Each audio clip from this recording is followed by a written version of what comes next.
Hindi nyo lang matanggap na kahit si Sara Duterte, hirap gawin mga kababayan ko na ganito.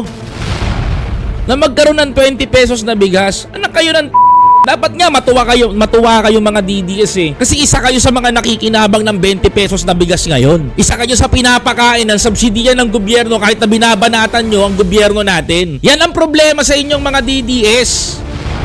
Diba? Puro kayo putak sa social media. Wala namang kayong nagagawa sa bayan. Ano mas gugustuhin namin? Di bali ng ganito mga kababayan ko. Batikusin nyo ng batikusin si Presidente Marcos, walang problema. Sasalagin namin kayo ng sasalagin dito. Yan ang sasabihin ko sa inyong mga DDS. Bakit? Mga kababayan ko, from the beginning, mga kababayan, ano ang ginawa ng Presidente? Yung pangarap niyang 20 pesos na bigas, ginawa niya. Yung sa tatay nyo, na pangako at pinangakuan ng Pilipino ng 7 pesos na bigas. Drawing, nakulong na lang sa Netherlands, hindi pa nangyari.